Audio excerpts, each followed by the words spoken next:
hard if we teach them this way. That's it? Okay. Great, I'll keep writing.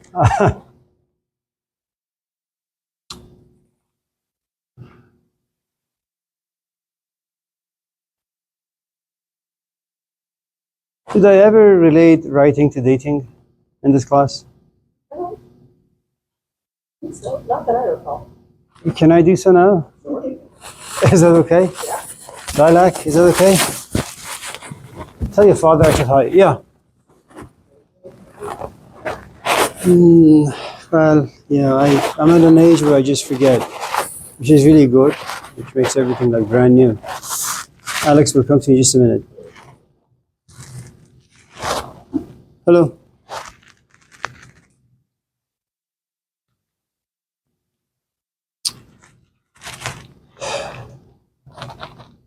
Alex, yes. MLA, font about 14, double space, but no spaces between the words. I like the color to be pink.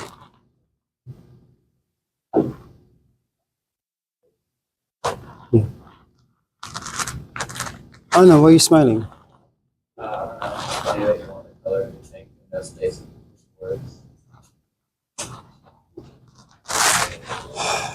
Yeah.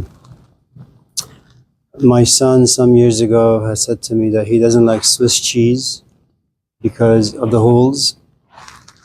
So I just told him to eat the cheese and put the holes on the side. Which he did.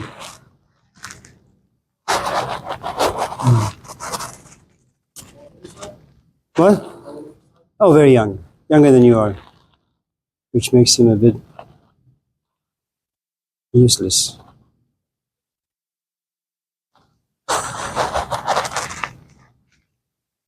You know, most kids just harass their parents for the first like 40, 50 years.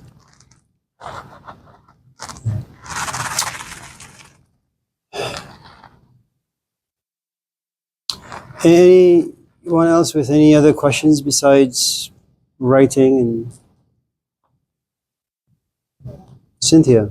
Is there any other philosophers who you want to talk about? They're not very interesting.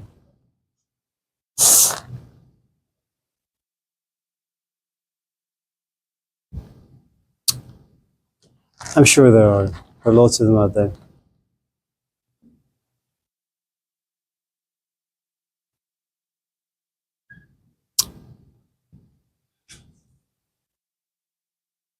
Cristiano.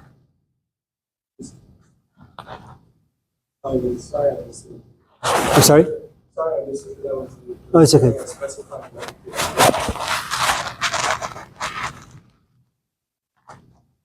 Go ahead, tell him. Nope.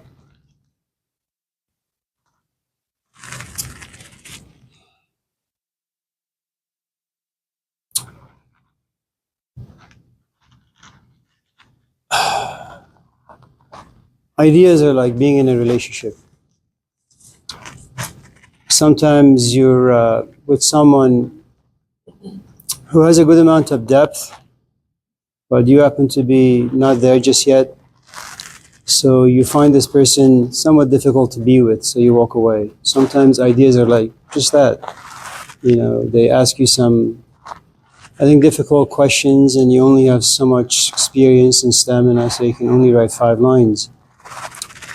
Sometimes you just don't like some ideas. Hello, Spelling. Right? And so you can only spend maybe 5 or 10 minutes with them.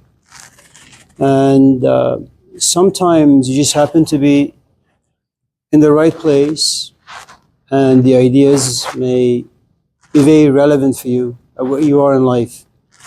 And so you'll spend 5, 6, 7, 9, 10 hours just focusing on those ideas. So for me to stand here and tell you, well, it should be at least 10 pages long, when you're in the wrong place or the idea just happens to be irrelevant, that'd be foolish of me to do that. So be an American. Exercise your freedom. Whatever. That was an insult, by the way. Anyone else? Anna. I was thinking about like the video on self-hatred, regret, and remorse, and like how you're saying that like envy can be good because it'll push you to be better. But I feel like maybe this is just like my interpretation of the language, but I've always thought of envy to mean like a negative desire for something someone has. Like, Are you an only child? no, I'm not. You have a sibling? Yeah. Younger, older? That's no good. If you ask your parents, they'll probably tell you that you started walking around the age maybe 1, maybe 3, maybe 4. But your sister, your brother, looking at you, running around, destroying things, they envied what you could do. So it took you 3 years to be able to learn how to walk, but for your sibling, it only took maybe 6 months because they wanted to copy you, mimic you. That envy, that jealousy, and every time they became angry because they slipped and they couldn't do what you were doing, it pushed them. So some competitions that create envy and jealousy and hatred and anger are really, really, really, really good. So that's one of the things about friendships. If you have friends who are just mediocre, you will never have the right envy. You may envy them for their lipstick or their hair, like lilac and other things, but these don't really have much of a longevity. If on the other hand you have friends who have some depth in them and you want to continue to hang out with them, they'll push you, force you, and just in case someone asks you a question, you realize that you're far too incompetent, so you pass the baton to your friend. You say, "Well, why don't you take the question?" Hello. And so, is it? Do you have more? Well, yeah, I guess. Like with my like personal experience in life, like with people I've known who kind of have that like idea that they are worse than someone else in some way. Like with most of the people I've known, it's always pushed them to just like tear that other person down so they can feel on the same level. Yeah, that's true. But like I've seen like people more like, I guess when they want to be better, like grow, it's more like admiration for that person or like inspiration from it. Yeah. I guess I don't know, like in my mind that seems like different. Maybe I'm just using the wrong words because I don't have any other words. I should look at the dictionary. Thank you, Anna. Anyone else? Yeah. Well, I guess I can add on to Sure. I was wondering if the regret something you're talking about has to come later in life, because what I've seen from people who are early on in their life, if they experience self-hatred, it kind of festers into this really non-productive thing. And it's hard to work with in a way where I feel like it can be more inspiring and motivating. It is certainly true that if you were to ask me or Ashley, maybe just ask me, not Ashley, because she's still very young. Or Ashley. In fact, you don't ask me, just ask Ashley. You want me to come up there? Yes. What usually happens is, it's like any other relationship, Imagine for a moment that I live in Kansas. Can you imagine that? And you live in some crummy place, let's just call it Oakland.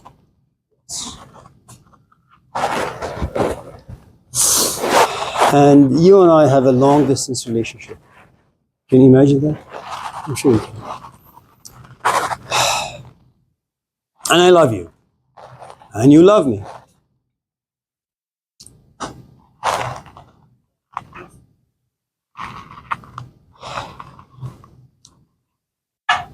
And either I will say I will move to California, to Oakland, and you and I can be roommates, continue with our relationship face to face, or you'll say, no, I'll move. And it's all great. Whether our relationship will work or not depends on a variety of different factors. If I'm ready for a long-term relationship, and if I'm a man, does that mean I'm ready for marriage? If I'm a man, does that mean I'm ready for children? Or am I ready to move to Oakland or wherever because I'm lonely, I'm pathetic, my life is unorganized, it's all over the place, I'm sad, pathetic, whatever. And I use you as a tool. There's nothing wrong with it, by the way. But I'm not in a very sufficient place, which means that the only thing you can do for me, you just put a Band-Aid over the sort of a mess that I am, you know. And so I moved to Oakland. I walk away from my job, my this, my that, because of a certain hope or fantasy. And it's only a matter of time before the Band-Aid comes off and all the diseases that lives inside me, you know, come marching forth. And I realize that this relationship is just not viable anymore.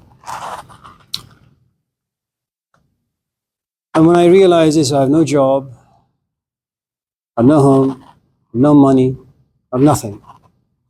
But at least when I was in Arkansas, I had all sorts of things. I had my friends, I had my family, I had this, I had that.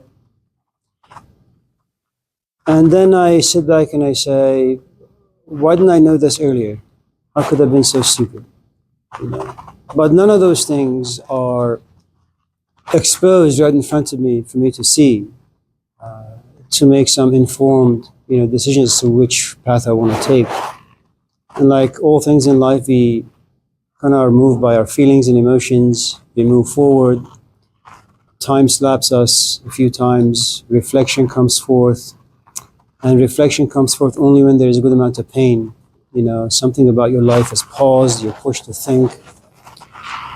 And you begin to examine the time that have passed, your age, your money, all the energy, vitality, you kind of just injected into whatever relationship you were in, only to realize that it didn't pan out the way you wanted to.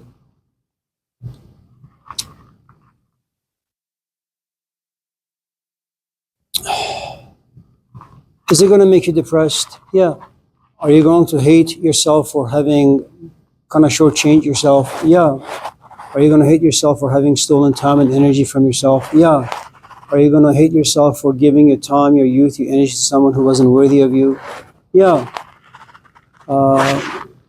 Is there a possibility you may get depressed and that depression may turn chronic? Yeah. Is it true that you may be on pills for the rest of your life because of this experience? Yeah. Is it also true that you may visit Barnes and Nobles and get a book and start reading it to kind of become better acquainted with your own history, with the way you think, with the way you feel, with the way you act? Yeah. Could going to Barnes and Nobles and informing yourself about who and what you are change the course of your life? Yeah.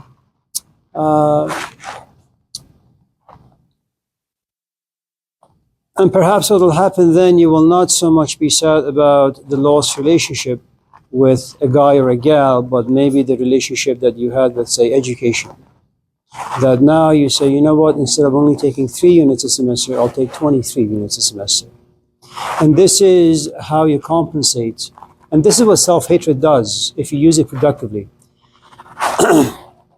Unlike anything else in life, you know, if you happen to be guided by someone, whether it's a book or a parent or an elder or a teacher of sorts, then they can be a good GPS. If you have to wing it, do it on your own, it may be that you'll get to the destination, but instead of 2 years' time, it may take you 20 years' time, you know.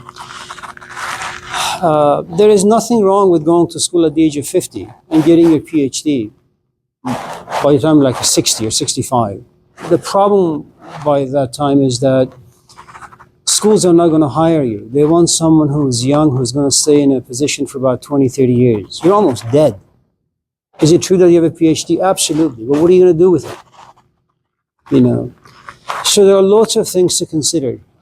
self-hatred can be really, really, really, really good. But it must also be, I think, built on a foundation that's relatively stable. You know, life offers us a lot of earthquakes. But if you have a slab that's solid, has rebars, you know, and is thick enough, you'll be fine. So what if a wall cracks? You know, so what if you want to remove this wall and put it over there, or just get rid of the wall completely? You know, but if your slab is cracked and then you add more trash onto that slab, there is no hope. It's impossible. It really is.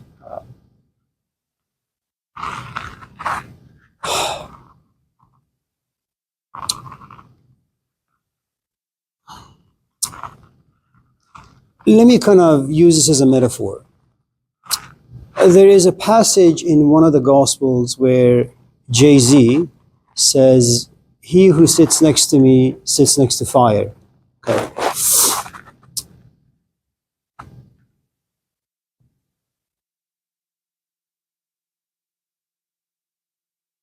Imagine your self-awareness, that you come to a place in life where you realize something about yourself. You have been Christed. You have been baptized by your own understanding. Okay. Now, when you begin to see something about yourself that's true, that's honest, sincere, pure, you clearly see that you're just in the wrong, and you've been in the wrong for a while. It burns you. You have a good amount of pain and remorse and regret. Okay. But that's your baptism. If you're able to use that pain in the right way, it can kind of resurrect yourself from the ashes of life. If you can't,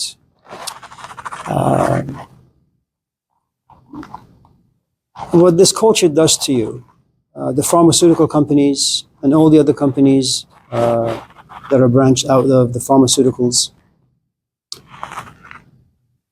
they'll try to turn you into a customer, a lifelong customer. And there's no escape from that. Once you're hooked, it's a done deal. I can't tell you how many students I've had over the past maybe 30 years, you know, who had a cracked foundation. They went into whatever relationship, you know, whether it was reading like Plato's dialogues, or reading the Gospels, or reading the Author of Fire, or getting into a relationship of sorts, romantic kind, and it didn't pan out well. And they got depressed. I mean, really, really depressed. They tried to commit suicide many times. To this day, they're not healed. You know.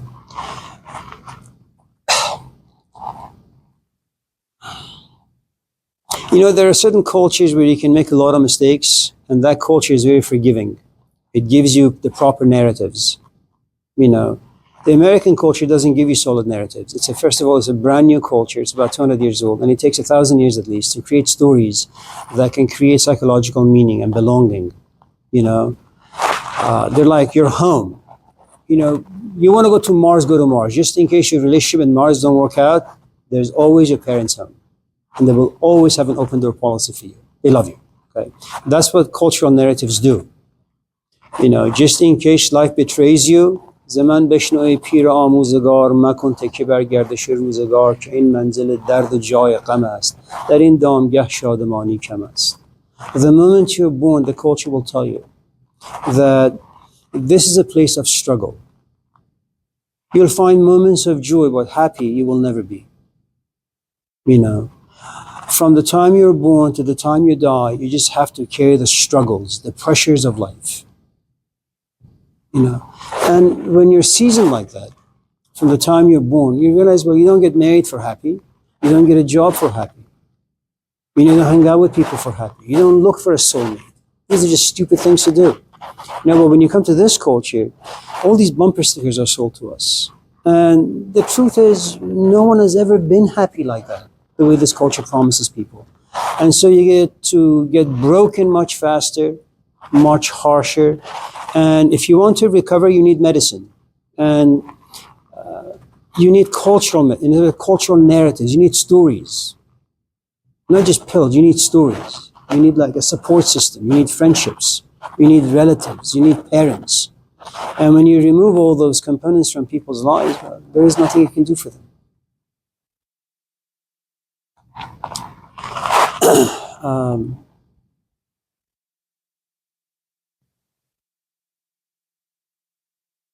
Can I tell you a story? I had a friend.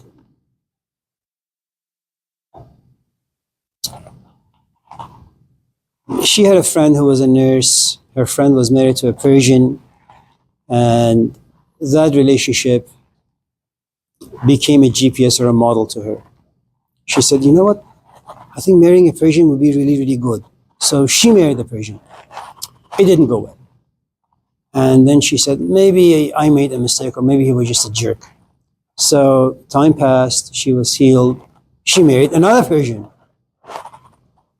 He was also a complete loser. Then, she went into depression, she lost her job. And then she remembered that when she was in high school, she had a friend whose name was John, or Tim, or Jack. She called him up. How you doing? What's going on? A white American guy.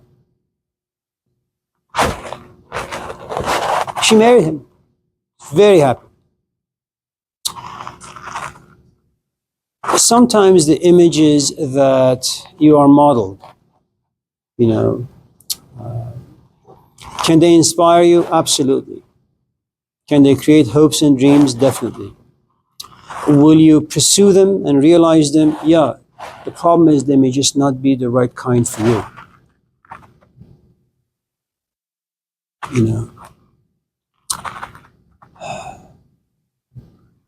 But all those things aside, let me just go back and speak like an immigrant to most of you young farts.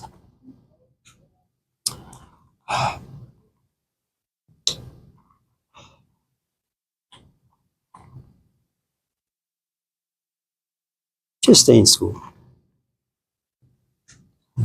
Finish Laney, especially my friends whose skin color,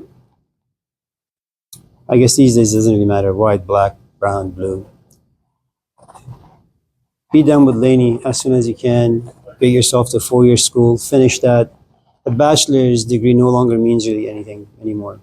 Get your master's. You can do the whole thing in like 5 or 6 years' time.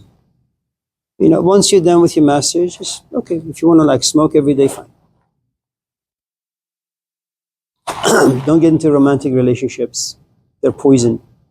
Make sure your brain is, or your mind is well educated. You can see things the right way, process things the right way. Then if you want to like go and, have life damage you a little, at least you have a good filter. You can kind of put yourself back together relatively healthy. But that's my preaching. Okay, let's move on. Yes, Lilac.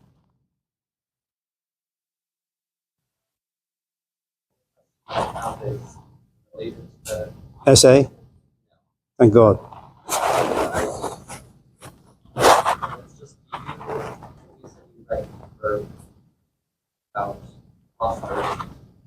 No, okay. Yeah. I handwrite in Persian, but I write in English.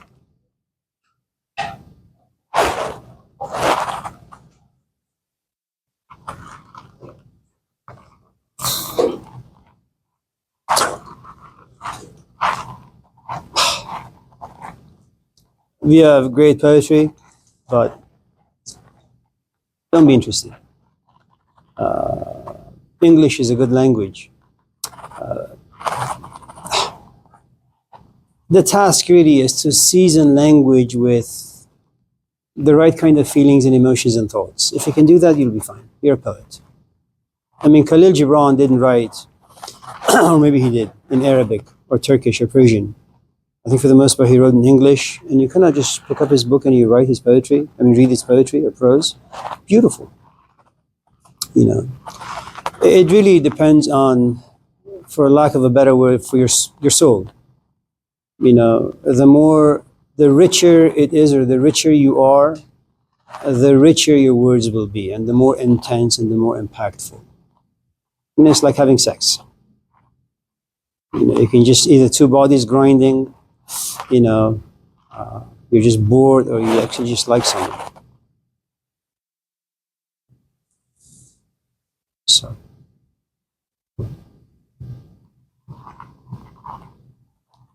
William. William? I just saw you. William, there you are. Yeah. Anna? Forgive them. Go ahead. Okay. I was wondering if like the richness of the soul you talk about, if that's like you think that's an innate thing or like something that has to be developed, or like some people are born with it but it has to be brought out throughout life, or if it like comes through life experience.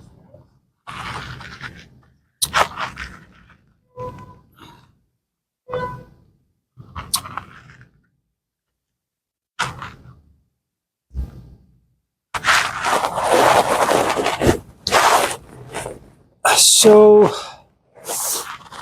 about maybe 40 years ago, and some of you know the story, so my apologies for the repeats. About 40 years ago, I'm sitting and I'm watching a movie, and the phone rings, and one of my friends says to me, "My son died. He was only like 17, a bit old and epic. Died. How did he die? He just had a heart attack. Okay. We need 5 people in the mortuary to wash the corpse and then to bury the body. Can you do that for us? Can you be one of the 5? Sure.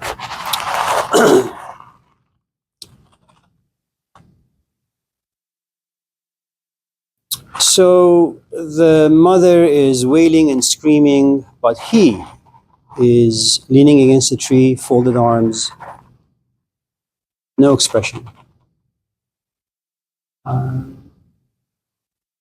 He dealt with this in a very stoic way. And we'll talk about stoicism and the positive and the negative and the neutral aspects of emotions and feelings at some point, maybe next semester, for those of you who failed the class. And so time passes.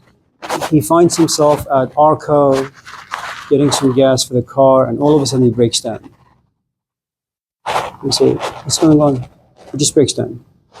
So he was holding the grief inside him for maybe 2, 3, 4, 5 weeks until he could do no more. So he just breaks down in the middle of nowhere. He came to visit me a couple of weeks ago from Los Angeles. And while we were playing some music, all of a sudden, the experience that both of us had, him as a father, me as a friend, and I suppose a washer of a corpse, we began to talk about this. And he was able to express his grief in such a rational, eloquent, insightful, beautiful way. But it took him 30 years. To simplify, I suppose, your question, consider the soul to be nothing but a very rich emotion inside you. Okay? For some strange reason, life just pushed it inside you. It's kind of like, the story that we've been told by Jean-Jacques Rousseau, where you're born, you laugh, you cry. There is no shame, and walking around naked and peeing on your dad's face. You just do it because it's just organic. That's what you do. Okay. Little by little, society tells you that there are certain do's and don'ts. You program. That's your software. Wherever your culture is, whoever your parents are. So if you, for example, watch your father scream at your mom all the time, that becomes your software. Okay. So now what has happened to you and to me and everybody in this classroom is we no longer just have belly laughs anymore. It's far too difficult because life is just burdensome.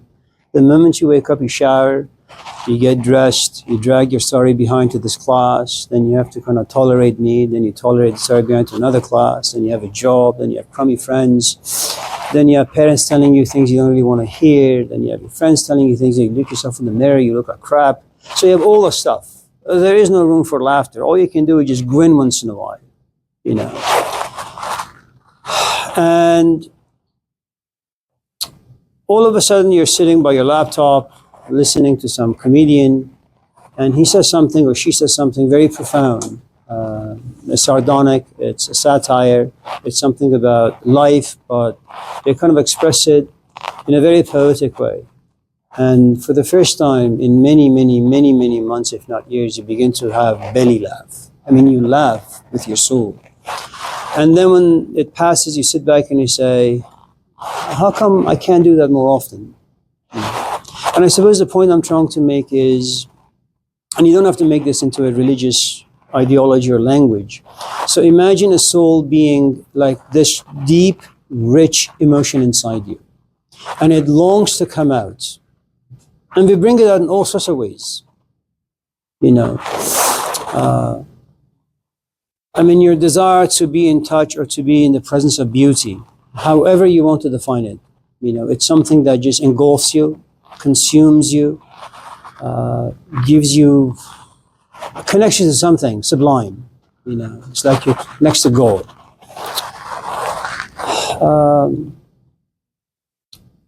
And so life has its own agenda. Your emotion has a different agenda. Your emotion says, I want a platform or a physical environment that has all the right components so I can come out.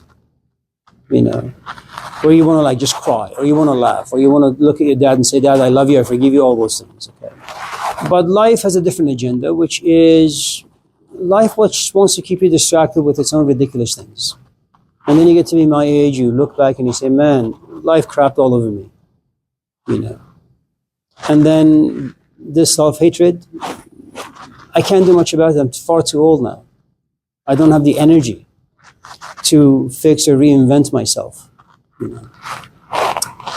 Let me also add that most of the things we talk about in this class, people didn't think about or talk about for thousands of years, because the culture will just give you answers.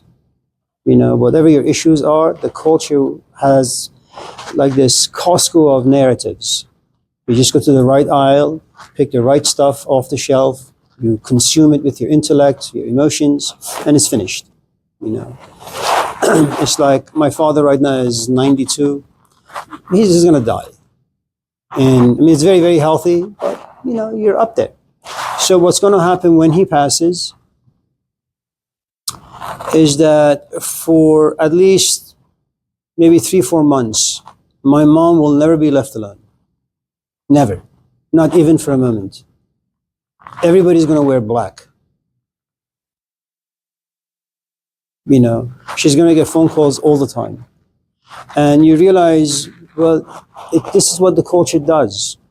It has understood grief, it has understood loss, it understood how people suffer in grief. So what does the culture do? Over time it says, you know what? We're going to just create these like rituals and make sure that these rituals remain protected. No Trump, no Hitler, no Mussolini, no George Bush, no Obama can destroy these narratives. Okay. And so what happens is the intensity of grief that my mom will eventually experience will lessen in time. It'll become more digestible. And she has people around her to talk to about her loss. So once this emotion inside you comes out, what you'll discover is you don't really have the language. I mean, first, this emotion, when it comes out, what it runs against is life.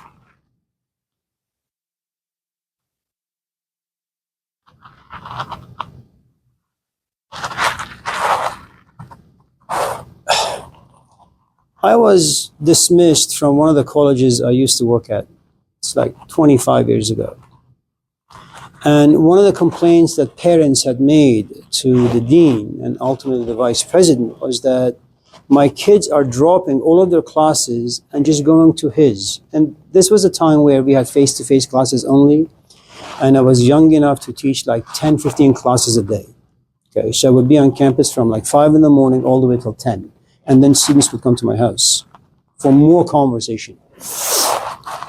And what you realize is that when you're inspired and when you want to express that inspiration, but you don't have the proper vehicle, you use another human being to see your own self in them.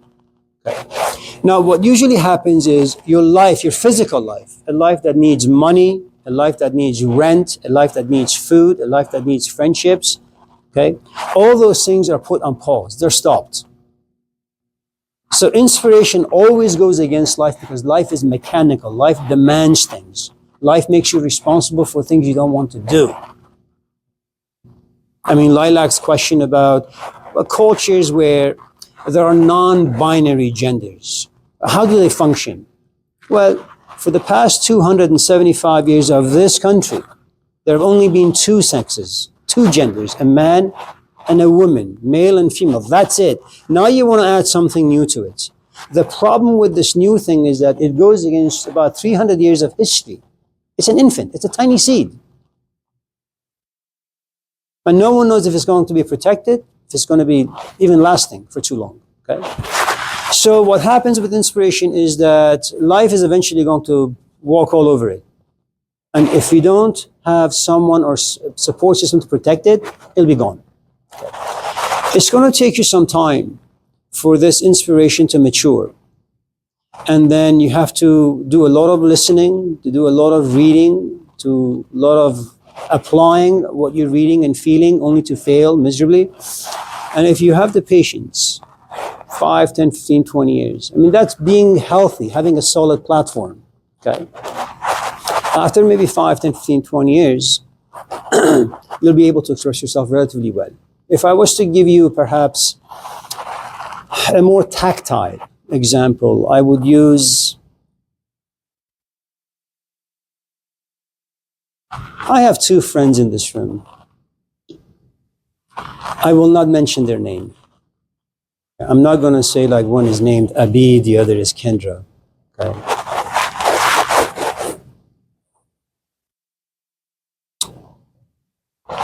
They're like you. They came to class, a GE requirement. For some strange reason, they were attracted to certain ideas. But it wasn't just liking an idea. They began to like it more and more and more and more. And you know how it starts, like you look at someone, you like them, then you like them more, then you like them more and more, then you really, really like them, then you love them. And the moment you love them, is as if like all the other people on this planet are no longer an option for you. They're off the table. For the first time in your life, you become intellectually and emotionally monogamous. But sometimes you doubt. And this doubt creates fear. Do I really want to go there? You know, he's like 90 and I'm only 20, right? And these things happen to people. So once I came to realize that these are people who are hooked. In other words, they really enjoy these ideas and they can't live without them. So, well, you know, I've been on this road. I know how things work in the sense that these ideas are going to get you pregnant. If you're pregnant and you don't give labor, you'll die. And I'm using pregnancy as a metaphor. You have all these emotions inside you. They need to come out. Okay? So what do you do for these emotions to come out? Well, you need a master's degree. Why? You need to go into the classroom. Why? Not to talk about humanities or philosophy, religious studies, but you use those branches of knowledge to kind of express what lives inside you in a very poetic, maybe rational, maybe even intellectual way. And as you get better, you realize, well, you have less pressure on the inside. And even if there is pressure, you can express them creatively. But it takes time. And you may come to realize you're just no good at expressing certain ideas. And that's okay too. There is no quick and easy or cheap way to possess things that have some value. Right now, my time is very valuable for me. So when you say you want to come to my office, I need to know why. 5 years ago, 10 years ago, I wouldn't do that. Now I do. And that's the thing, whenever you value something. Just stay in school, no relationships. Anyone else? Yeah. Is philosophy the product, or at least mutually dependent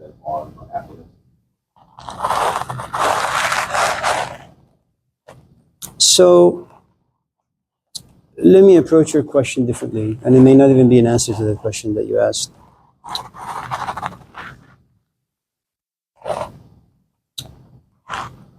I don't know how long or when human beings came to this planet,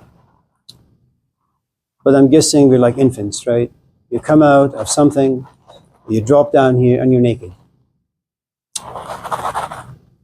When you're walking around naked, you look around you, well, there is King Kong to your left, Godzilla to your right, and Lion King straight ahead. And they're all waiting to devour you because they're all hungry. You're not going to sit back and say, while being naked, I wonder if there is gold. You don't care about those things. There is something very basic, very honest, very organic about you. I intuitively feel as if Godzilla is walking towards me and going to devour me.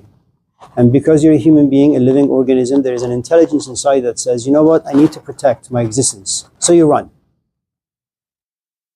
You're not going to say, God will save me. That would be stupid. So most of your brain space is occupied with one thing. How do I run away? Next is nightfall. Right? You're naked. You're alone. And it's dark. And it took us a while to kind of create the demons or the dangerous gods of the forest. Okay. Namely Pan, who governs the forest. That later on we use as panic. That there is something you fear. Now you may not know why. You know, like some people say, I have panic attacks. Like there are these forces in the forest of my, as you would say, my consciousness. You know, and all of a sudden, I don't know why, from nowhere, I'm paralyzed. And so you want to find shelter. You're not going to say God will provide. Man does not live by bread alone. That's like much, much later in our human evolution. The next is you come out of this cave and you're hungry. I want to find a way to kill this King Kong. Or you realize it's freezing. You kill an animal and the skin becomes your jacket, or you grab some leaves. And the point I'm trying to make is for the first maybe few million years of our existence down here, our brain space really had capacity for only a couple of things.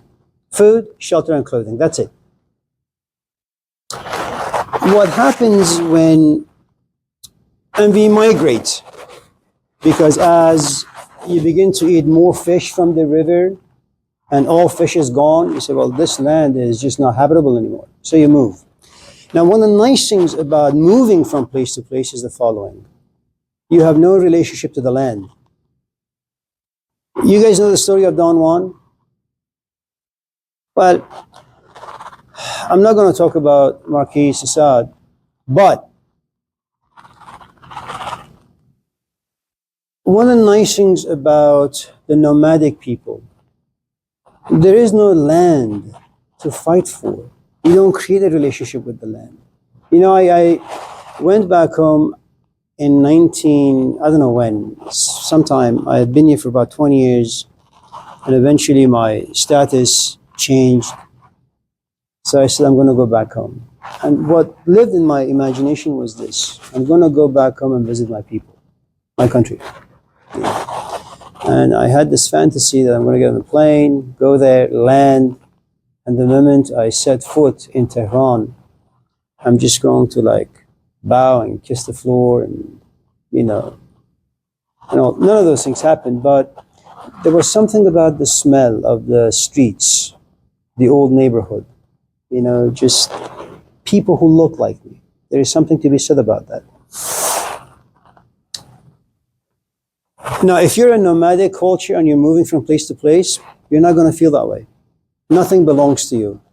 So there is no emotional attachment to a land. There came a point where we realized, you know what? For some strange reason, when it's spring, things grow. When it's winter, things die. And there are specific kinds of things that grow in spring. And there are specific kinds of things that grow in winter. And you know also what? If I give my cat some food, or this cat some food, this cat will just sit next to me. And so we began to kind of create agriculture, and we began to domesticate animals. But the most important thing, invention of wheels. Okay. Now what you have is permanent settlement. Now what happens when you're not chasing after food your entire day? What happens when you're not thinking about shelter your entire day? Well, you have a lot of brain space. And what happens when you have a lot of brain space? You look at your environment, and something that lives in us all of a sudden comes forth. Okay, now I have a cat, I have a dog. What the hell should I do with my life? For the first time, what you have is abstract thinking. Is there a goal? Does my life have meaning? So one of the things I always tell my students is that if you really want to do philosophy, you need to make sure that your life, food, shelter, and clothing, they are solid, they are stable. Nothing is going to last in your life. If these three basic things, your marriage is not going to last. Your relationship is not going to last. You need to make sure that you graduate from school, have a solid job, so you don't have to worry about money.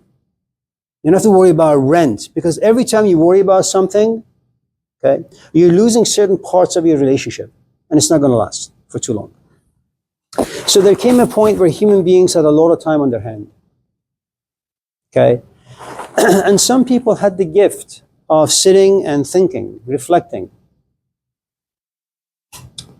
Now, why do you sit and think about your relationship with Janet? Because all of a sudden something about your perspective has been disturbed. Is this the right person for me? Why would you think that? Well, you sit back, you observe, you take notes, and then you ask questions.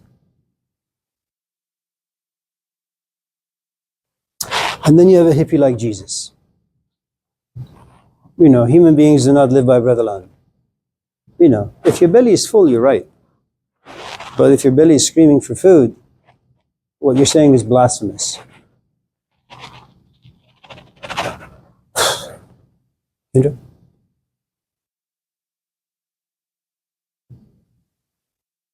If we recognize that there's something unhealthy. Say again? If we recognize that there's something unhealthy or something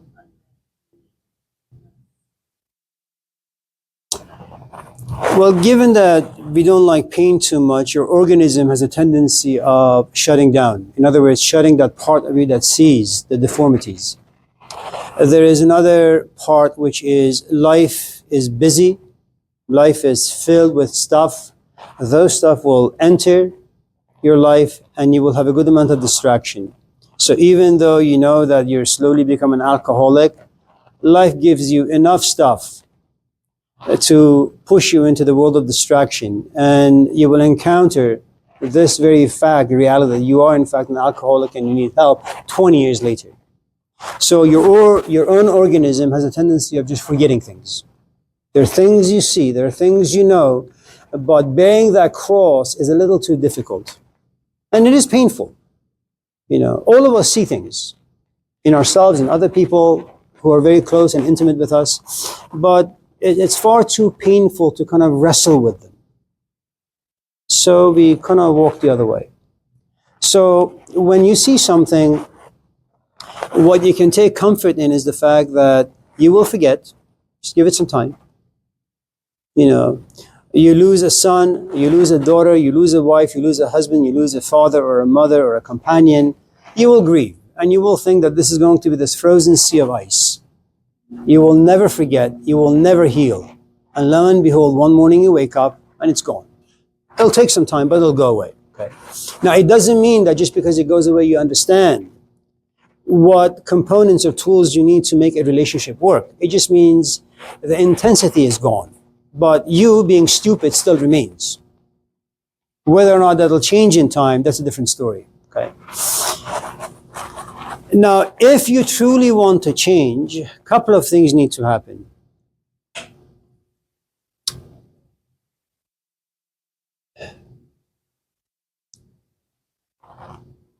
If you have a toothache that comes and goes, there's a good chance you're not going to go to a dentist.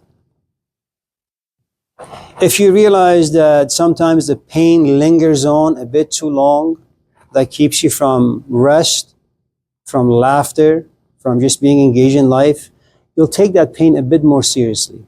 If on the other hand, the cavity, okay, is hitting the nerve and you're in anguish, like 20 hours of the 24, you will seek out the dentist. The pain will not leave you free.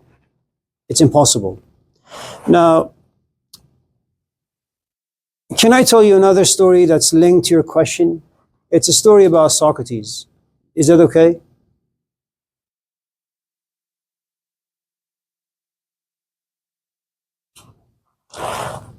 And I'm going to borrow the story from Amir.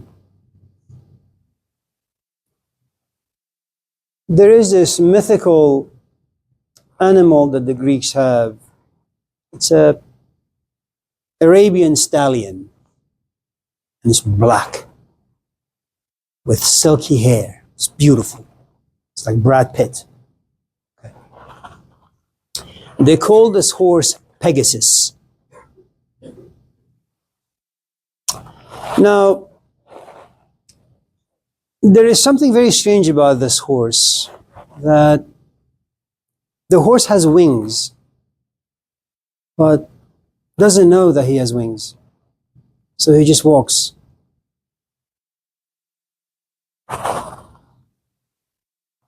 And there are all these other horses with wings. They also walk. And just in case, Pegasus looks at other horses and says, "Do you think we have wings?" And the other horse says, "Oh, of course not. Don't be silly. That's a stupid question. Like, does life have meaning? Oh, don't be silly. Should I study philosophy? Oh, don't be silly." You know, all the important questions that you and I ask once in a while. We have enough stupid people in our lives to tell us, "Oh, don't ask stupid questions." You know. All of a sudden, a man walks in whose name is Socrates, who considers himself to be a midwife.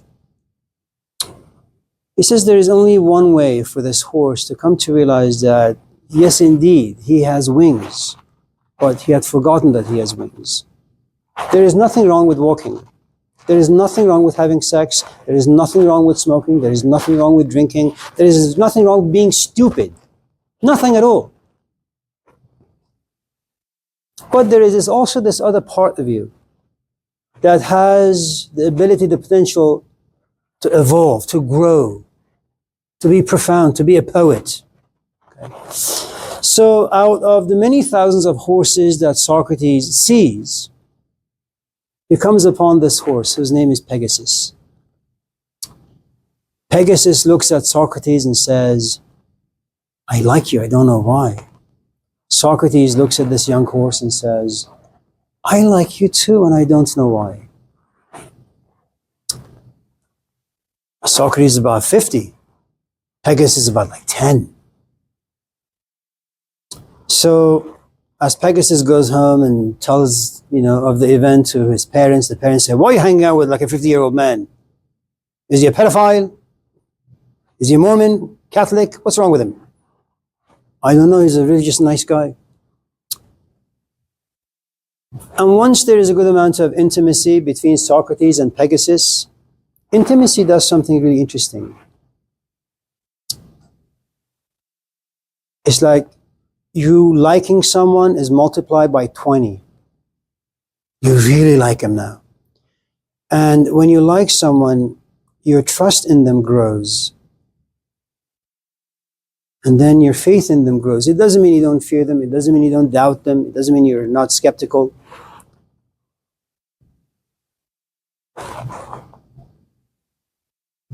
Now, Pegasus doesn't understand why Socrates likes him. He thinks Socrates just likes him because he's good looking.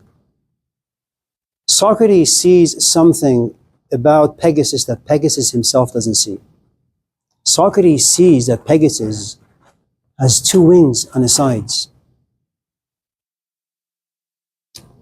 And also sees enough curiosity in Pegasus to know that if he was to to Pegasus' attention that he has wings, maybe he'll be interested in looking to his side.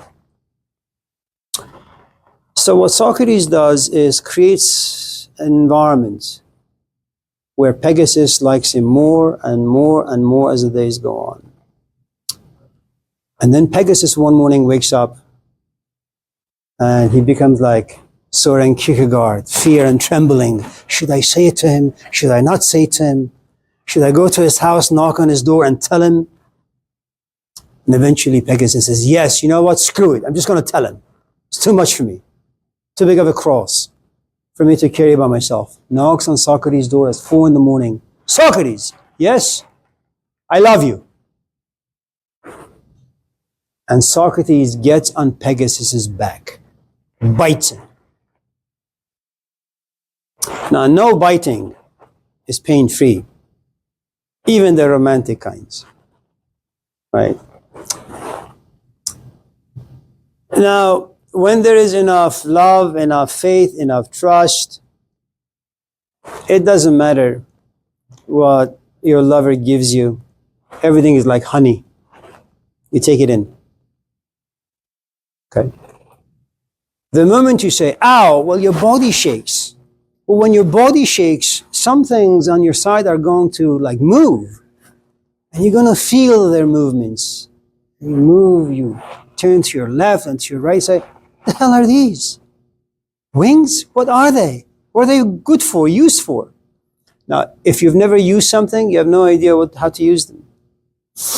Now, there is something that Socrates knows, but Pegasus doesn't know. The only way you can see your wings is not by sitting and having a conversation. That's stupid. Love, and then biting, pain.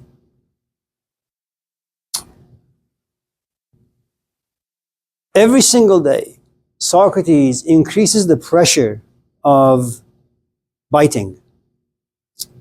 And only Socrates knows how much pressure he can apply.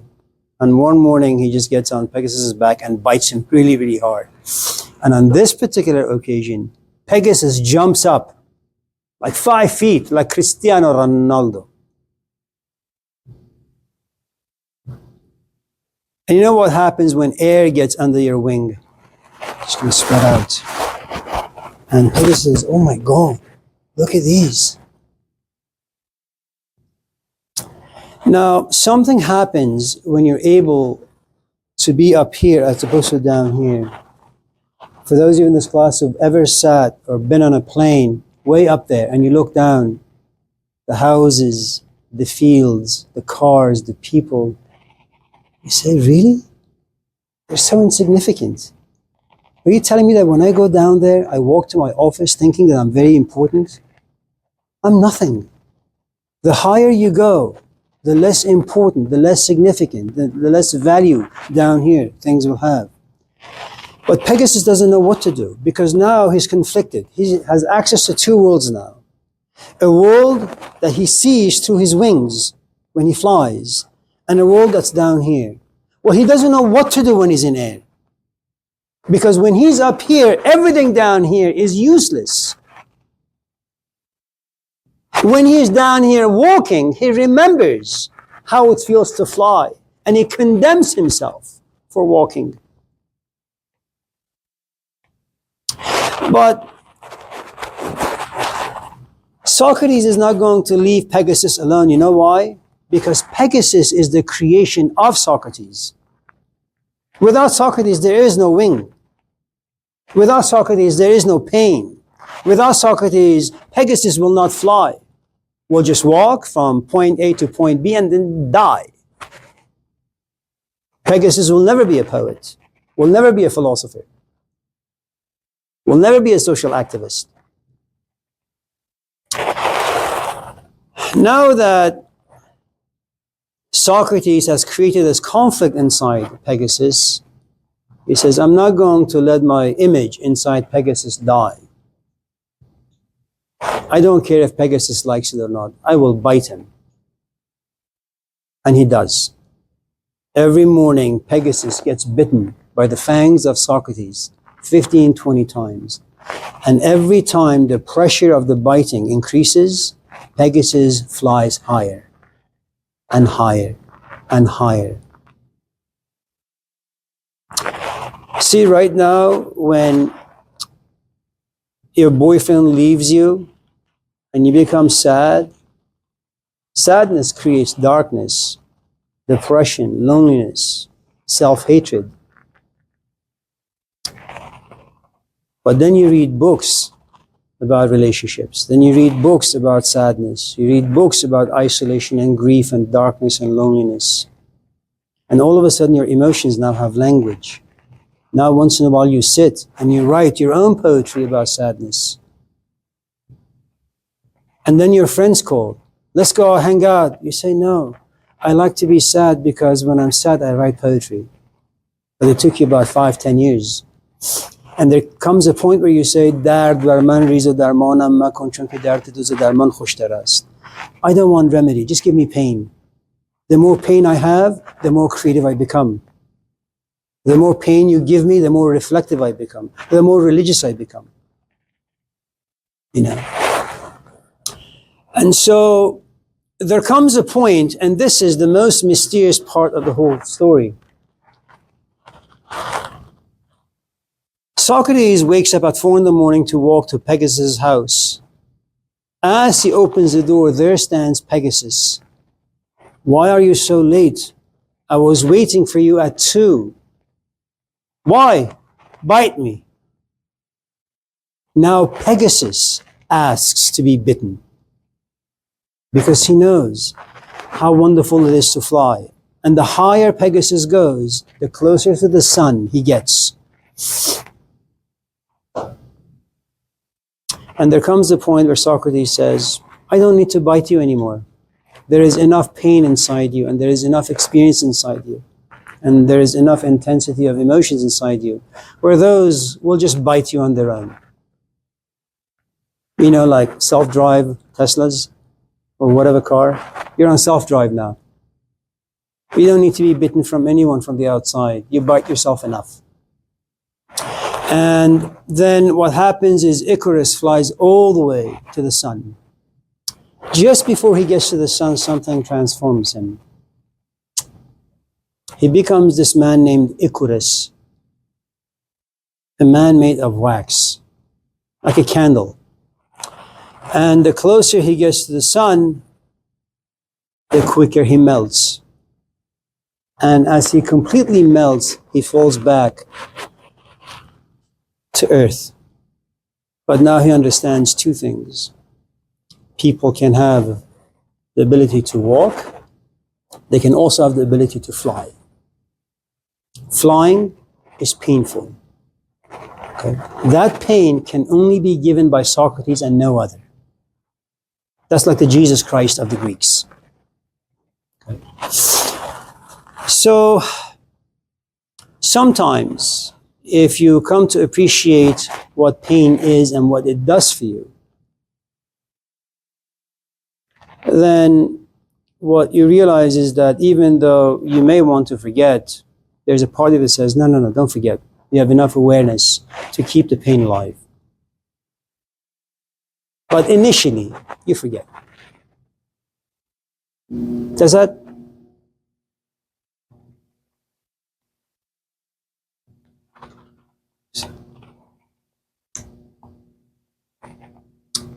Corey. Jaden, I was here for the first day, and then I could not make the classes. I started coming back this week.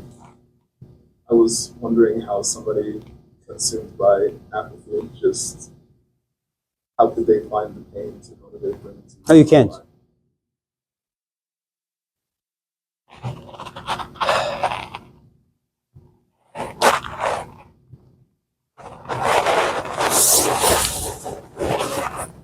When you're overwhelmed, when you don't have the proper tools to combat all the negative things that are coming your way, eventually you'll fall into a space of paralysis. There isn't much you can do. I mean, intellectually, let's just say you're 18, you don't really have the intellectual tools, you have no money, you really have no physical resources to combat not only the physical things that are coming your way, but every physical thing that comes your way creates a negative emotion inside you. You're dealing with like 50 different things. You're dealing with the fact that I, as your father, I'm an alcoholic, beats you on a daily basis, okay? My physical hand on your face creates emotions that are negative. You're only 18. Where are you gonna go? You got no money, you have no school, right? You have no friends. Add to the fact that you're in a great amount of pain, physically, emotionally, intellectually, right? It's just too much. So what do? Well, sometimes people take pills. Sometimes people take their lives. Sometimes people lock themselves in a room, okay?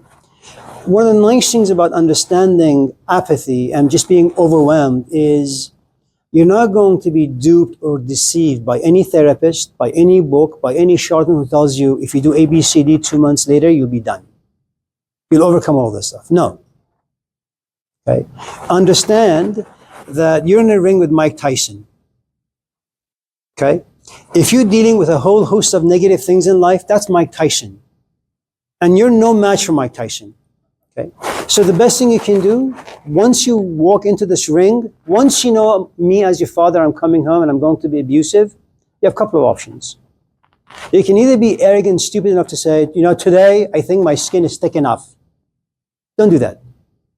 If you know I'm going to be home, be in the backyard until I sober up. Or lock yourself in the room. Make sure I can't open it. Okay? Find whatever resources you can. The most important, friendships, counselors, anything that can give you a glimmer of hope. Okay? And just go an inch at a time. Not a foot, an inch at a time. Because what happens is when you have lofty expectations, okay? But you don't have the resources, what happens is you defeat yourself even more. Listen, you can't change me. I am the piece of shit that I am. At the age of 62, you can't do much. If you don't like me, and if you don't like the way I teach my classes. Okay? So the best thing you can do is come to class once in a while. Keep up with the assignments. Get the C and go your way. Now you may have lofty ideas. You want to give me a book, how to become a better teacher. That's not going to happen. Report me to my dean. That's not going to happen either. There isn't much they can do. Okay? When you expect too much, again, if you keep dreaming about Tesla, but you don't even have money to eat food, well, that's a stupid dream to have. Replace Tesla with just In-N-Out. Okay. So figure out where you are. Figure out the villains in your life. Even if there is no villain on the outside, understand that you have trigger points. If you listen to a certain music, if you hang out with certain friends, if you smoke certain things, all these emotions that kind of make you go even way more down, they'll come out. Well, don't do those things. Be a bit more intelligent. If you have a friend who makes you think, well, you don't know what to do with all these thoughts, don't hang out with that guy. So figure out what works for you, what doesn't work for you. Watch the movie Four Brothers 50 times.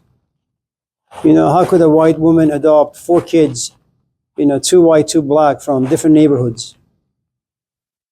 How could she be so patient, so forgiving, that she embraces them all? How is it possible that 4 different people from 4 different corners of the world come to consider themselves as brothers, willing to sacrifice their own lives for the other? Point is, lots of patience.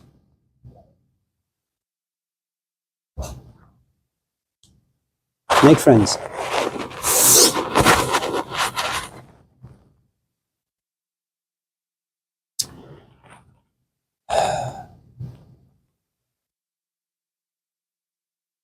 This is not meant to depress anyone further. Just, clarity is always good. I think that gave me hope. Yeah, man.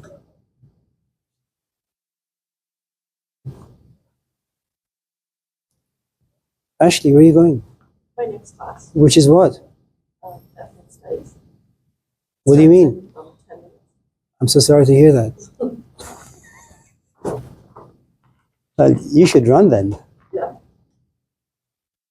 All of you should run. This is Oakland. And it's about 15. It's good to see you. You too. Have a good weekend. You too. Thank you. Thank you. Who was that? Anna? It's good to see you, Anna.